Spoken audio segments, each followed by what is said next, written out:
I think that one of the key things about sleep for people in the perimenopause is about making sure that you wake up at a regular time each day, every day, if you can. Wouldn't you say, Zoe?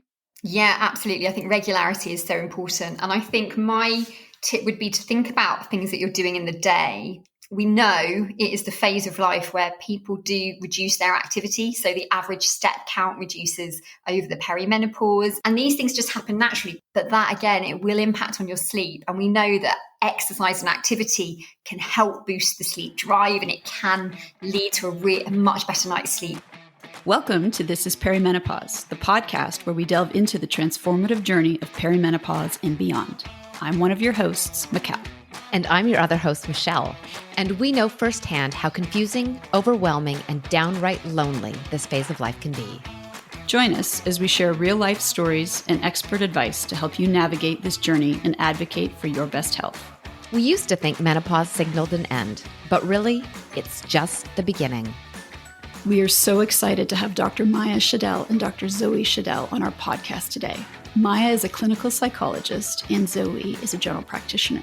They are also sisters, and they've combined their sleep expertise to found the Good Sleep Clinic. We were giddy when we discovered that they have a focus on perimenopause and sleep disturbances. We know many of you aren't sleeping, so let's dive in and have Maja and Zoe help us find better sleep. I am so excited about our guests today. Me too. Do you remember that social post? I think you had posted it about there being a new rule that you only have to work, or you can only work the same number of hours that you slept the night before. And our social just blew up because no one is sleeping. And That's what actually prompted me to do a Google search. And I was delighted when I came across Zoe and Maja, who are with us today to talk about the clinic they founded called the Good Sleep Clinic. Welcome, Zoe and Maja. Thank you. Thank you for having us. We're so excited. It's something we all need to know more about. Absolutely. So without further ado, maybe you could start by telling us why you founded the Good Sleep Clinic.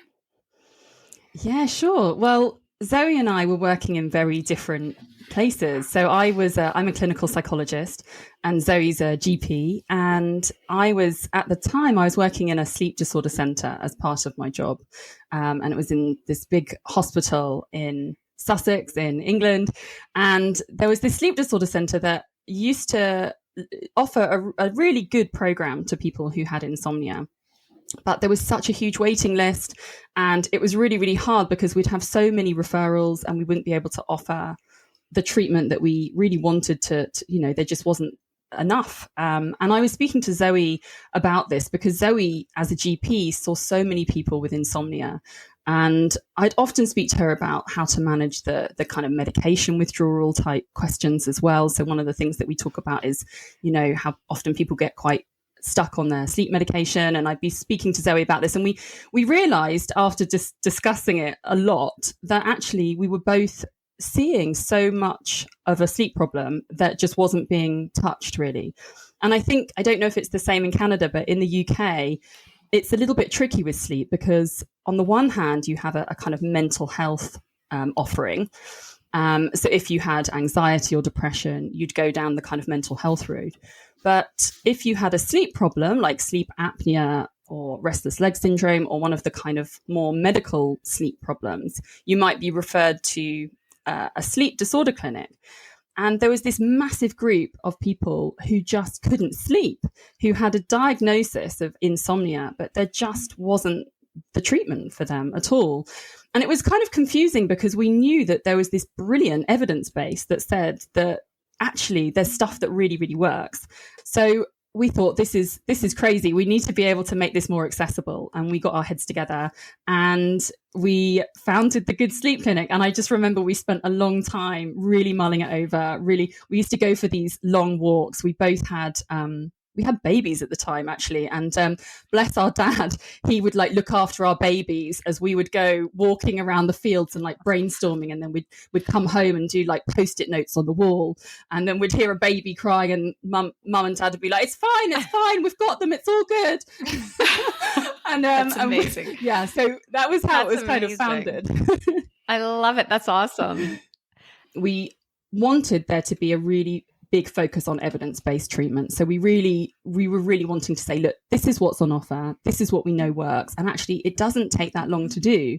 So we tried to set up the Good Sleep Clinic, and we were offering one-to-one therapy. And Zoe was also started working with people a lot more in the menopause. And Zoe's always been a women's health specialist. And so that worked really well because, of course, so many women going through the perimenopause were finding that they had sleep problems. So I think that we've actually always had a lot of women who are going through the perimenopause that are really interested in the work and wanting to access treatment. And since then it's just grown, and we've got now associates who offer work in the Good Sleep Clinic, and Zoe's now set up Maja Health, which is the menopause focused clinic as well. So it's kind of all taken off from there. It's really interesting that when we first started the Good Sleep Clinic, our focus, we didn't have our target audience of women in the menopause at all. And it's really interesting because we had this real special interest in sleep. And then on the other part of my working life, I had the special interest in women's health and I was a menopause specialist. And it seems really stupid, but at the time, I didn't put them together. We didn't set out like that. And then as soon as we launched the clinic, of course, it just became obvious. Certainly, the most common demographic of people that we are seeing are women in the kind of age range of the menopause transition. And it just became so obvious.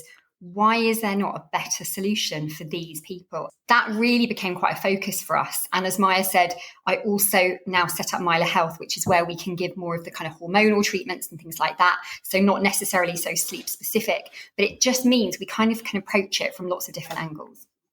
Two things that resonate there for me is, I think, one, we generally as a society, we tend to be dismissive of sleep. It's almost, I would dare say, seen as a weakness in many cultures and corporate culture.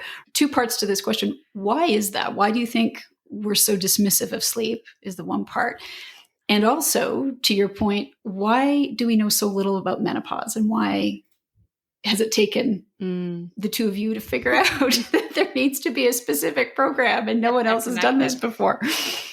I'll talk to the first bit, if that's okay, because I think that there is, like you say, there is this massive sleep problem. And what we're finding is that actually people are saying that for a long time they didn't prioritize sleep, but also they really felt that they didn't need to. And why is that? I think a lot of it is to do with what we value, and as a society, what we've put value on, which is about sort of productivity and working long hours and saying, we are at the top of our game and we're really producing a huge amount of stuff here. And so, even when you look at things like medical school training, years ago, sleep wasn't prioritized for medical students at all, and they were expected to get by. And these are people who are essentially, going to be really important in establishing whether or not you're living or dying. And yet then we're not thinking that we need to prioritize their sleep. I mean, and now we're really looking at actually, how we need to value that. And actually, it's really important for people to get the sleep that they need. So I think that there's been a growing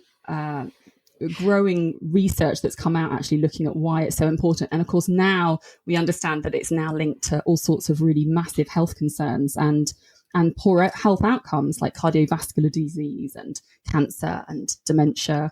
And obesity. And there's actually really good evidence now that says that if we don't get enough sleep, it really does lead to these difficulties, So I think we're just starting to understand it, but why we haven't looked at it before now is kind of crazy, really. I think it's partly as well because it looks like you're doing nothing. So I think there's just this fundamental misunderstanding, isn't it? It just looks like you're doing nothing. And so it kind of, you think, oh, well, surely I could use that time a little bit better. But like Maja said, I think more recently we know that you're not doing nothing, that actually there's so many important things going on. But I don't think we do that. And as Maja said, like the impact on working lives of getting the right amount of sleep is huge. We know that that's when your brain, develops. You develop your creativity, your analytical thinking, your memory is all while you're asleep. And so we know that leaders are better leaders with sleep, that workers are better workers with sleep. Everything like that improves. And yet it has been so devalued over time. But I think there is a growing movement to understand it more. And I think people are starting. There was that old adage when I was in my 20s, I used to say all the time, oh, I'll sleep when I'm dead. Well, if I don't sleep, it's going to, I'm going to be dead sooner, right? And now people are starting to recognize that and realize this is really important. Yeah, it is. And actually, there's a theory that says we probably came from a state of sleep. So awakeness has come from being asleep, that actually our kind of default position was sleep. So we really need it. Oh, I've not heard that. Wow, interesting. Funny enough, though, that's actually a bit of a challenge for us, because one of the things that happens is when you start to focus on your sleep, it can make sleep worse. And there's this real paradox that goes with insomnia, which is that actually the more you focus on your sleep, that it sort of just evades you. You're trying so hard to get the sleep that you need. And then the more you focus on it, the less sleep you get, which, as you can imagine, poses a bit of a tricky conundrum in terms of how to treat insomnia. Because on the one hand, you're saying to people, right, this is really important. Your sleep is so important. We really want to help you get more sleep. And now we want you to stop feeling like it's important and take your focus off sleep and do loads of other stuff. And it's really about trying to hold in mind that, yes, it is really important. But at the same time, we don't want you to focus on it too much, because that will be bad for you. I've actually heard in at one of the sleep clinics in North America somewhere that when you go in for your overnight testing thing, they actually say, try not to fall asleep. Do your best to stay awake as long as possible. And I guess just that simple twist in the terminology helps people actually fall asleep faster. Yeah, it's a proper technique that we use called paradoxical intention. And it can be really useful, because when you try to do something, it's really hard. But if you try not to, it's really hard not to. I think this is a great time to dive into how do we actually get some sleep? But what is sleep? What is insomnia? What is a good night's sleep? Yeah, sure. So let's start with what is sleep. When you are asleep, your eyes are closed. It's like being unconscious. But the key thing that defines it is what's happening in your brain. So you have a certain set of brain waves that happen in sequence. And these brain waves change, and you do different things for your body and mind at different times. So you have slow waves, not so slow waves, rapid eye movement sleep. And these sort of happen in a sequence throughout the night. So that's what sleep is. How do you know if you're not getting enough sleep? So the recommendation is for adults to have 7 to 9 hours of sleep a night. Everybody's different, and there will be some people that are fine on 6 hours, and there might be some people that need 10 hours. Usually between 7 and 9 is about the right amount to kind of be healthy. I don't get to sleep through the night. So I go to bed quite early. I've recently heard that maybe I should try and stay up later, but we'll see. But so I go to bed quite early, and then I sleep pretty well until midnight, and then I'm up and maybe I just have to pee and I'm back to sleep in a half an hour, or sometimes I'm up for an hour, sometimes I'm up for 5 minutes. I think that's pretty common for people, and we get frustrated. But is it normal? Well, what you're talking about there is your sleep quality, which really matters as well as your sleep quantity. So when we say 7 to 9 hours, ideally, most of that would be continuous sleep, and that's how you feel better. That's the kind of, most important thing for health. But actually, when you have very broken, fragmented sleep like that, you have poor sleep quality, and you're not going to feel as good the next day if you're having lots of waking through the night. So it's not so healthy for sleep to be broken up in that way. It is common and it's normal to have a little bit of waking through the night. So when you move through these stages of sleep that I described, about every 90 minutes, you come up to being a little bit more alert, a little bit more awake. And it's quite common. You might not even realize it, but you might have a little waking every 90 minutes. That's when I hear my husband snoring. How many people come to you because their husbands are snoring? Yeah, that does happen. There's also another thing that happens, which is that we get people who've got brilliant partners who sleep. Their partners are like the gold standard. They could get Olympic gold medals in sleeping. And one of the things that happens is they're lying there awake and just looking at their partner who is just so easily sleeping. Infuriated. Enraged. Yeah. They just feel enraged. And I honestly, I must do a research study on that, because I reckon it would be like 95% will have partners who are just the best sleepers ever. I used to say, like, sleep like a baby. They don't sleep through the night. My husband sleep like a husband. Yeah. And it gives you an idea as well that this is what normal is like. So I think that you'll be lying there and you'll struggle with sleep a bit, and you'll think, why is it so hard for me when it's so easy for everyone else? And of course, it's not easy for everyone else at all. But in that moment when you've got someone next to you who finds it really, really easy, then it can seem like the whole world is asleep whilst you're awake in the middle of the night. And that can be a lonely place. And so is that also my cortisol? Like, is my cortisol spiking when that happens? Am I getting agitated, irritated, which doesn't help me get back to sleep? Absolutely. So there's all sorts of reasons why we have our sort of sympathetic nervous system kind of alerted and kind of go into gear. And one of the things that can really send us into that is particular thoughts about sleep. So if we have a thought, which is a really, really common one in insomnia, might be something like, oh no, I'm awake, I'm going to be exhausted tomorrow, and that will be my day ruined, and actually starting to panic about the next day. And that thought in itself is enough to mean that your heart rate starts beating faster, your breath becomes quicker, your body temperature is pushed up, you might start to sweat.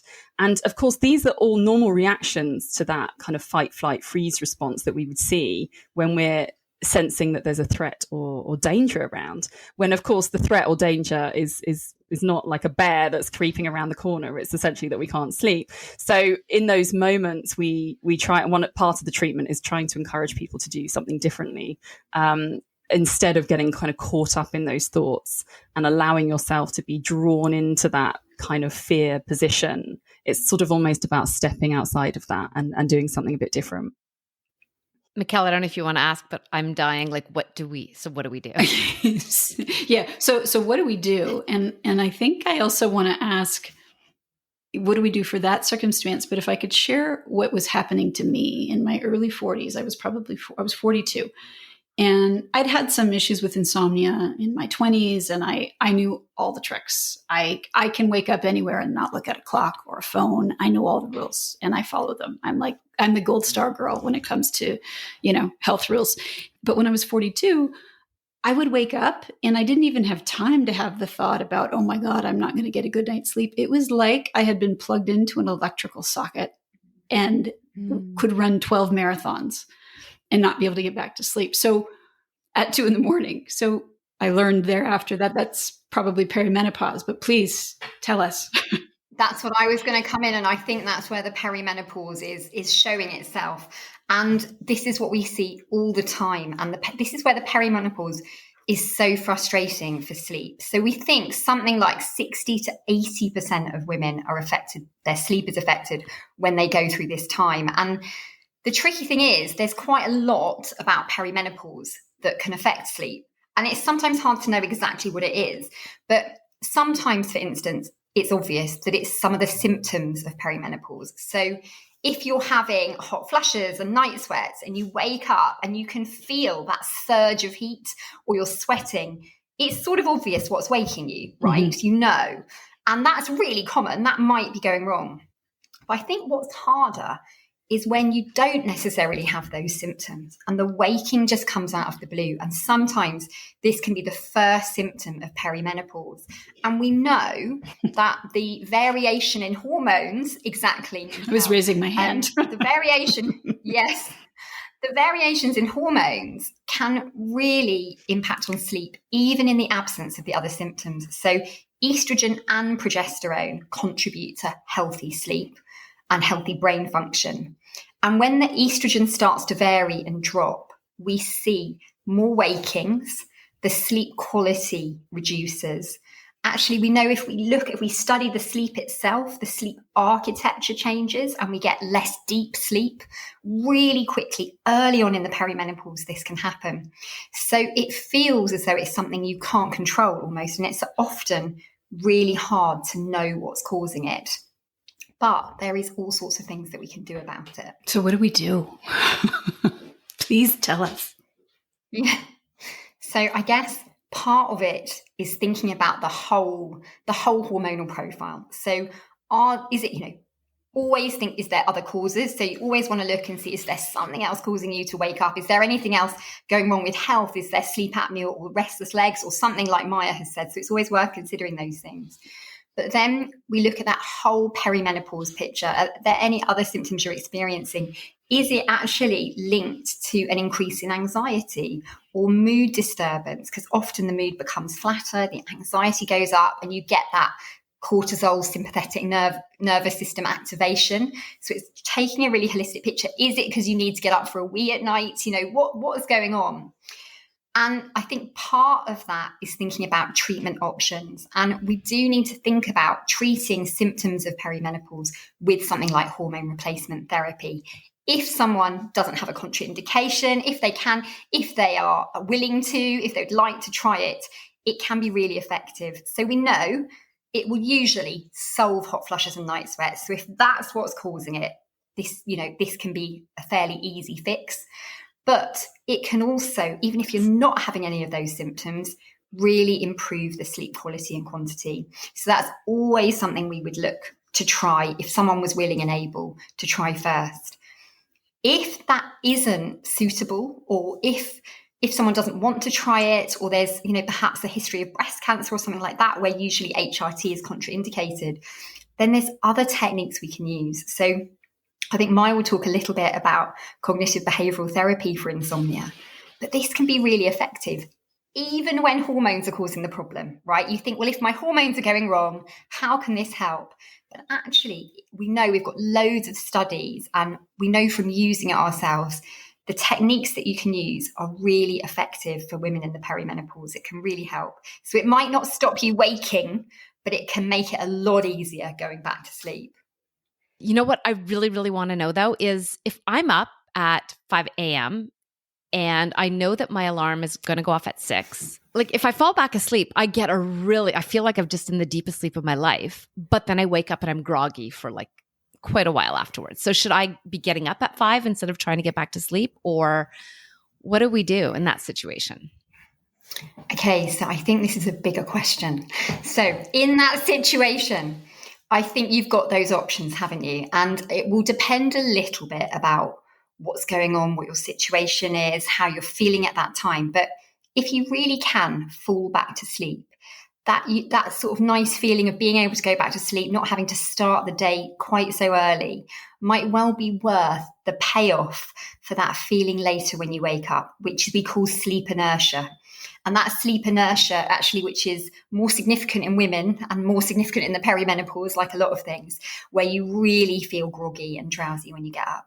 So it might be a reasonable choice to do that. But over the longer term, there might be more helpful strategies. And for instance, there might be strategies around changing the timing of your sleep, so to make you less likely to wake up at that time. And sometimes we know that if we can perhaps put a number of things in place to push the bedtime a little bit later, increase what we call the sleep drive to really keep you asleep for longer during the night, it might become less of a problem.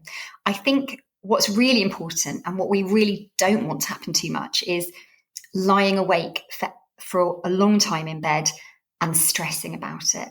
And so if you had that option of like, I've woken at 5, I've got another hour, but actually I'm going to lie here, I am going to be in my mind, I'm going to have a bit of racing mind, a bit of that sympathetic activation, then that isn't so helpful, because what we do is we create really strong connections between that kind of being in bed and feeling anxious and not being asleep. And so we're kind of untying the connection that we should have, which is being in bed, being fast asleep. So if there's a choice of lying awake and being a bit worried and not feeling so good, and actually getting up and doing something else, that's the right choice to make. So I think there's a switch when you suddenly know, no, I'm not going to get back to sleep now. And it's usually about 15, 20 minutes in, if you've been lying awake, and you've had that hope you might fall back to sleep, and then you sort of suddenly realize, I'm not going to get back to sleep at this stage. And that's the time it can be quite helpful to get up and do something else and just change the situation. Awesome. Thank you. Zoe, could you tell us what the definition of insomnia is? So insomnia is when you have difficulty either falling asleep at the beginning of the night, or you wake up in the middle of the night like you guys have been, or you wake too early in the morning. And everyone can experience these things. And you might experience what we call acute insomnia. So just 1 or 2 days where that happens because it's a situation where something's gone wrong, you're stressed, something bad's happened, you've gone on holiday somewhere new, whatever. But where it becomes what we call chronic insomnia or insomnia disorder is when that continues for a while. And so the definition is where you trouble sleeping for 3 nights a week or more for 3 months or more. And it really depends on it having an impact on you in the daytime. So you might actually wake up early every day and feel completely fine, and then it's not insomnia. But if you're waking up early and you're getting up in the middle of the night and actually it's having an impact on how you feel in the day, that's when it becomes a disorder. And so it's, the kind of things you can feel is exhausted, low, frustrated, struggling, worried about your sleep. And all of those things mean that we call it a 24-hour disorder. It doesn't just affect your nighttime, it affects you in the day as well. And the other thing is that you have to have enough opportunity to sleep for it to be insomnia. So if you're just working really hard and you don't get into bed till 1 a.m. and you have to get up at 6 a.m. for work, that's not insomnia. You can have not very much sleep, but it's when you've given yourself a really good chance to sleep, but you still haven't managed to have good enough sleep. That's great. Thank you. I think everybody knows the word. I think few of us actually know what insomnia means. So thank you for clarifying that. You're welcome. And I think the word gets really overused because we do use the word all the time, don't we? We'll just naturally say the word insomnia, but actually it is an important diagnosis to make. So like when I say to someone, well, I think you've actually got insomnia, they're a bit like, yeah, well, I knew that. I mean, I can't sleep. But I'm like, no, this is actually a real condition that we now we've got real treatments, we've got evidence-based treatments available. And it's really different if you told someone they had asthma or diabetes. You're saying, oh, you've got something, we need to treat it. Insomnia, it just lands really differently. I was just going to say, and the treatments for insomnia, are those similar to what we've been talking about? Is it cognitive behavioral therapy? Are there other things you consider? And when are medications required or appropriate? Yeah. So the first line treatment for insomnia is usually CBT for insomnia. And that's because it's the most effective thing we've got. And the effects last the longest. So you're teaching someone a whole set of skills that you can put into place so that actually they will be able to hopefully weather further sleep difficulties in the future. So it tends to last the longest. So that's why it's the first line. But it can be time consuming and some people will find it really difficult to do CBT for insomnia. So it's not appropriate for everybody. And then there are other treatments, like you say. So there's medications that you can use. So some of the sleeping medications that are available are short-term sleeping pills. So you can have things prescribed. You can buy over-the-counter antihistamines and things like that. But none of them are very good in the long term. So they all work pretty well for 1 or 2 nights or even a couple of weeks of poor sleep. But using them over the long term has got lots of problems. 1, they're not very effective like that. But 2, you can become a bit tolerant to them. So you need more and more. And some people will develop a bit of dependence on them as well. And they can have side effects like making you feel a bit sleepy the next day, giving you a dry mouth, or cause all sorts of other problems. So they're not great in long-term use. Melatonin is interesting. So melatonin, strictly speaking, is something we produce in our own brain. So we have a pineal gland. We produce our own melatonin. And it's not actually something that makes you fall asleep. So it doesn't work by sending you to sleep, but it sets the timing for sleep. So it kind of says, this is when you can fall asleep from now. This is the time that's right. So when people use it as a kind of sleeping pill, it's not actually very effective. So actually trying melatonin for insomnia the studies suggest it doesn't really help that much. It doesn't help you fall asleep very much faster. It doesn't keep you asleep for very much longer. So it hasn't really come into the kind of treatment guidelines. But there are exceptions to that. And certainly as we age, we produce less melatonin from the pineal gland. It can become a bit calcified. And in the UK, melatonin is licensed for prescription for people over the age of 55. So it's still only licensed for relatively short-term use, but we can prescribe it. And certainly some people will benefit from it. I don't think it's a hugely strong sleeping pill, and I haven't found it to be hugely effective in the perimenopause and menopause, but some people will respond really well for it. And so I think it's a really good option because it's really safe. It has very, very few side effects. It does not seem to have harm in the long term. So it's an option that people can try for sure. The melatonin, because in Canada, we just go to the supplement store and get melatonin there. This is obviously a stronger version that's being prescribed over the counter. So it's interesting you should say that, because actually the dose that works for sleep, we think, is the lower doses. So in America and Canada, you can buy doses over the counter. The first issue with it is that they are unregulated supplements. So actually, you don't quite know what's in them. And a study last year showed there was something like 700% difference in what they said on the tin to what was in some of those pills. So you really don't know what you're getting. But the actual doses that seem to work the best for sleep are the lower doses. So the regulated product that we do use in the UK, which is called Schaedel, is 2 milligrams, whereas often you're buying it over the counter in 5 milligrams or 10 milligram doses. 10 minimum, bare minimum. And I sometimes pop a couple of those. Yeah. Maybe have to rethink that strategy, Michelle. Yeah. Yeah. I think you introduced me to melatonin then, Mikkel, you and Aaron. Really? It was during Stampede. It was a sleep aid to get us to bed after maybe too much drinking. Oh, I don't even remember. Okay, Yeah, interesting. back in the day. Well, if there's a timing element to it, it might be more effective, actually. And also, I am a fan of thinking you got to see what really works. What works for you? You know, actually, it's not about having really strict rules and saying, well, this is not going to be any good and this isn't.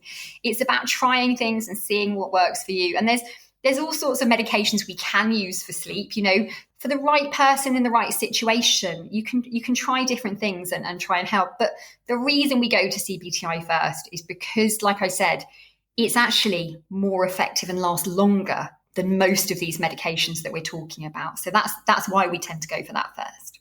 Zoe, you mentioned CBTI. I know what CBT is. I'm not sure about the I. Maya, maybe you could tell us what the I means and also delve into what cognitive behavioral therapy looks like, particularly for women in perimenopause. Yeah, sure. So the CBTI, the I stands for insomnia.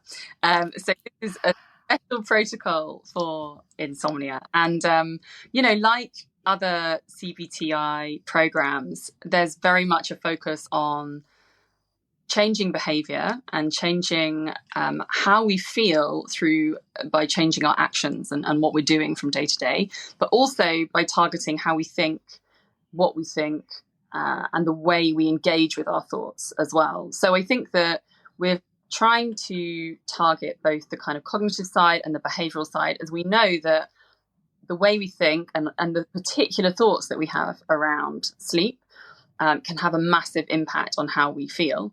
And the same with our behavior, and the same with what we do in day to day. And one of the things that we often go through with people in assessments, especially during the perimenopause, is trying to understand what behavioral pitfalls we might be falling into. And there are a ton in sleep. So an example of this might be if you are struggling to get the sleep you want at night, you might think, okay, well, I'm waking up loads during the night. I know if I get into bed super early, then at least I kind of maximize how much time I spend in bed. And it doesn't matter if I wake up 3 or 4 times, at least if I'm in bed at 8:30, I know that I'll have as much time as I need in order to sleep, get the sleep I need. So at assessment, we might go through all the different pitfalls that we might fall into. And I think that these are different for everyone. I think also where the perimenopause comes in is that I think there's also a load of other factors that are impacting on people during that period of time.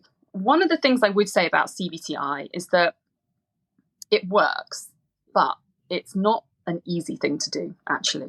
So one of the criticisms for CBTI is that it can be quite hard to do, and you need a lot of motivation to do it, because some of the strategies that we use in CBTI can be tiring. So sometimes people say, I just can't do that.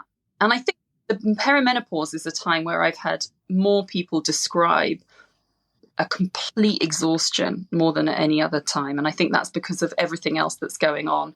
And I think that, it's a reflection of everything else that people are managing at that time, whether or not it's, physical changes and symptoms that are coming about due to those changes in hormones, or whether or not it's due to, aging parents and responsibilities with having to contribute in that way, or perhaps it might be relationship difficulties or teenage children who are going off to college or whatever it might be. I think there are all sorts of stresses and strains that can have a real impact. And of course, we also know that so many women have a lack of confidence and feel like their confidence massively drops and then drop out of the workplace.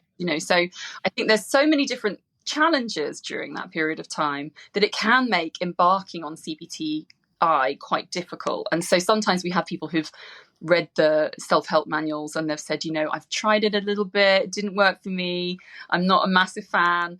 And I think often it is quite helpful to have someone guiding you through it. And sorry, what kind of techniques are you guiding them through? What does it entail? Yeah, so the behavioural strategies, there's two main behavioural strategies in the CBTI. One is called stimulus control. And what that means is we have to try and change our brain and our body's association with our bed and with sleep.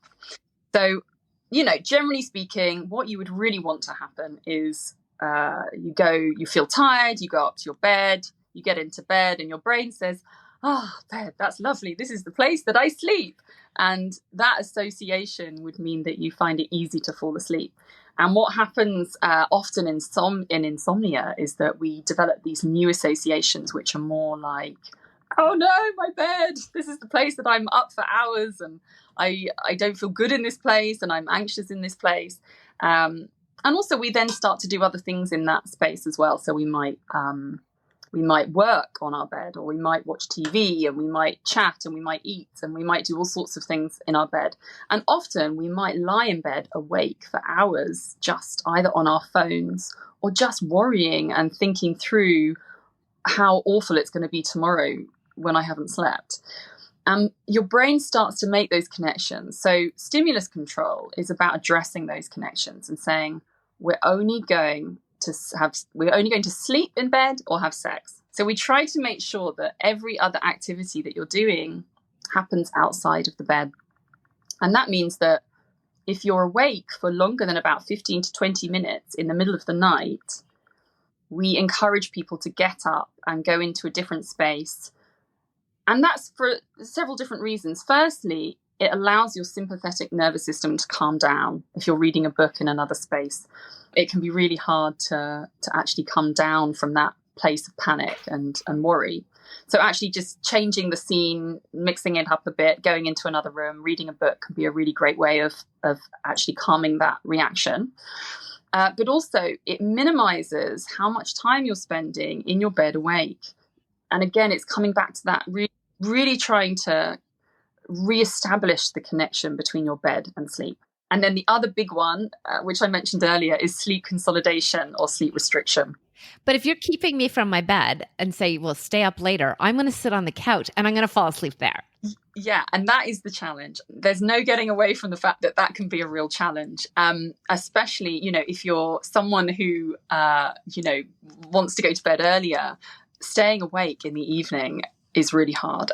Really, it's about trying to catch yourself before that point. So it might be when you start to feel sleepy, you might get up and stretch and go into another room, maybe go into the kitchen, get a drink, come back again. I've worked with a few people that when we've been doing it over the summer, they'll go for a little wander outside, maybe into the garden, have a breath of fresh air, come back again. And I think sometimes it's about and another person I worked with actually just put a little alarm on their phone every 10 or 15 minutes so that they're just kind of able to remind themselves just to stay awake. Okay, I'm going to try that tonight. Try it. I know it can be a real challenge, that one. And this is why it's sometimes helpful to think, is it best that I really stay up a lot later? Or maybe it's about bringing back my wake time. So actually, you don't have to push your bedtime back that much later if you're willing to get up a bit earlier the next day. So I think there's something about really trying to fit your timings in line with your circadian rhythm. And that is something we would always check with people. Are you a night owl? Are you somebody that tends to find that you get sleepy later on and you like a bit of a lie-in the next day? Or are you a morning lark where you're much better in the mornings, but you're, going to fall asleep on the couch in the evening? Or are you somewhere in between? And we also have a minimum amount of time that we wouldn't go below. So usually we say 5 hours. Even if you're not getting 5 hours of sleep, we'd normally say 5 hours has got to be the minimum amount of time to spend in bed. But as you can imagine, if that works, then you can get 5 hours of deep sleep, like all consolidated sleep rather. And sometimes people say, that's amazing. I've been able to have 5 hours of sleep. And then what you would do once you get your consolidated sleep, where you're not waking up so much during the night, you would start to gradually increase how much time you're spending in bed. You're almost trying to trick your brain into thinking you're not spending any longer in bed. You're sort of trying to eke it out. So you might spend 15 minutes extra in the morning, or 15 minutes you'd go to bed a bit earlier. So you're gradually, over the next couple of weeks, trying to stretch your sleep. So that but so much so that your brain hasn't quite realized that that's what it's doing. Very cool. But the other side of CBTI, which I should mention, is the cognitive part. So this is really about what do we do about the thoughts, those thoughts that really get in the way of our sleep. And I would say, over and above, this is the most challenging bit, because being able to sort of respond to all those unhelpful thoughts and ideas that come into your mind at night is really, really hard. We really want to retrain your brain that actually nighttime is not the time for worrying and thinking, and that let's do that earlier in the evening. So say, 6 or 7 o'clock, you might put some time aside, and you would encourage people to sit down and really write out what is going on in your mind, what's going to come up later. Let's preempt all those thoughts and worries and everything that's going to come up. That makes me feel stressed out, right? But I think if you're already doing it at nighttime, it's really about saying, well, look, we can't get away from thinking and worrying. This is a natural part of what's going to happen for us. We are human. It's going to happen. Let's just put some boundaries around it. So one of the things that we would say is let's put 20 minutes aside. And that is your 20 minutes for thinking and worrying about stuff. And then, we can shut the book, put that away. And then, of course, the thoughts and worries often do still show up later. But when they do, you can say to yourself, it's okay. I've done my worrying for today. I'm now not going to focus on that. I'm now just going to focus on rest. It's almost like giving yourself permission. There's a whole load of strategies which I think are so helpful and important with sleep. I was just going to say, I had heard on a podcast that the Navy SEALs use a 4-7-8 breathwork pattern, and they fall asleep within 10 minutes. So I've been trying that when I'm up at night, and I don't necessarily do it for 10 minutes because I get bored. It just calms me down a bit. So it's been helpful. That's great, because there's real science behind that with the breathing work, and there's different strategies. There's box breathing. There's now this one that Andrew Huberman talks about, the cyclical sigh, which is where you take 2 short in-breaths and then you breathe out. These are really good ways of drastically and very quickly bringing your heart rate down. And it's one of the strategies that we often speak to people about when they have panic attacks and how to calm their heart rate down. So those sorts of deep breathing exercises are really, really helpful at bringing your heart rate down. And if you think about what do you need to sleep, we need our body to feel safe. If we think about what we would have been feeling as cave people, it would not have been safe to go to sleep if we thought that there was a bear or a tiger around the corner. We'd have stayed awake for that. So we need to do everything we can to almost allow our body and our brain to feel safe. And actually, the drop in the body temperature by 1 or 2 degrees is one of the best ways of signaling to our brain that it's time for sleep. We know lots of people who would love to work with you. please tell us about the Good Sleep course that you're going to be offering. So we have for ages tried to think about how we could reach more people. So we still are limited by people that can come to the Good Sleep Clinic, can see us online in the UK. So what we did was we recorded videos of us taking people through all the really important steps of CBTI and learning all about so much more about how sleep is affected in the perimenopause, about how hormone therapy might be useful, about all sorts of things. And we've recorded these videos, and we've also recorded loads of sort of troubleshooting hints and tips as well that we see day to day in our sleep clinic. And we're putting it all together in the form of a course. And it will hopefully be launched in the next couple of months. So we're hoping that by May, it should be out and anybody can access that. Sounds exciting. Amazing. Thank you. I'm going to change up the last question just a wee bit. But what are a few of the tips, quintessential tips that perimenopausal women need to know about sleep and sleep hygiene and getting a good night's sleep? This is a good one. And I think that one of the key things about sleep for people in the perimenopause is about making sure that you wake up at a regular time each day, every day, if you can. So this is really to try and help getting away from, extending your sleep and catching up on your sleep. And this kind of actually makes our sleep over the course of a week and a month and longer much more fractious. So if you can keep a regular wake up time, that really helps to keep your sleep pressure high. So that would be my first tip. Wouldn't you say, Zoe? Yeah, absolutely. I think regularity is so important. And I think my tip would be to think about things that you're doing in the day, particularly about what you're putting into your body. So we know about caffeine being tricky for sleep, but it also can make perimenopause symptoms worse as well. So things like palpitations, anxiety. So really watching the caffeine. And again, when people aren't sleeping, they do sometimes drink a little bit more alcohol in the evening because wine, can help you fall asleep a bit faster. It does at the beginning of the night, but it does have a really negative knock-on effect later in the night and causes lots of little wakings through the night. So be really careful with those things. And often it makes hot flushes, night sweats worse, and it just makes people feel a bit grotty in the perimenopause. We don't process alcohol so well. And another daytime thing is we know it is the phase of life where people do reduce their activity. So the average step count reduces over the perimenopause. And these things just happen naturally, partly because people are feeling a bit crappy and they just don't have the motivation. They're not feeling so good. But that, again, it will impact on your sleep. And we know that exercise and activity can help boost the sleep drive and it can lead to a much better night's sleep. So thinking about what you can do in the daytime is really important. And then I would say one last one is just about, if you do find yourself awake in the middle of the night and you're lying in bed just willing yourself to go back to sleep, just don't leave it so long that you're there for hours and hours. Get up, go and do something different, read a book, and then try again a little while later. Do you guys sleep well? Oh, I love that question.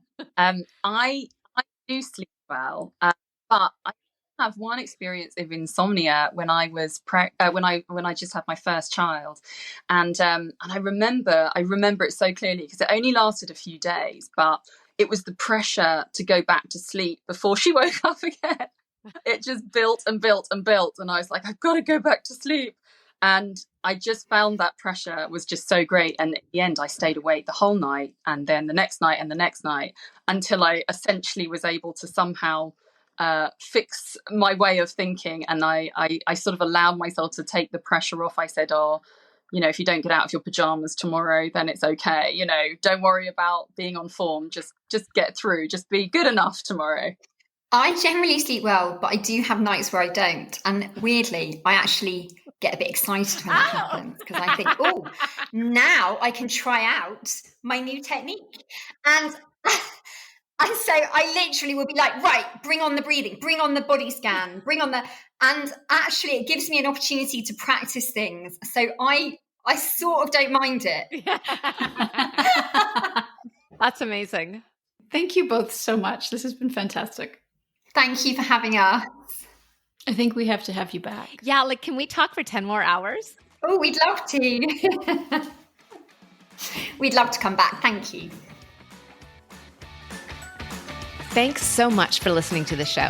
If you like what you hear, please take a moment to rate and subscribe to our podcast. When you do this, it helps to raise our podcast profile so more women can find us and get a little better understanding of what to expect in perimenopause. We also read all the reviews, the good, the bad, and the ugly, to help us continuously improve our show. We would love to hear from you. You can connect with us through the podcast, on social media, or through our website. Our information, as well as links and details from our conversation today, can be found in the show notes. This podcast is for general information only. It's designed to educate, inspire, and support you on your personal journey through perimenopause. The information and opinions on this podcast are not intended to be a substitution for primary care, diagnosis, or treatment. The information on this podcast does not replace professional healthcare advice. The use of the information discussed is at the sole discretion of the listener. If you are suffering from symptoms or have questions, please consult a qualified healthcare practitioner.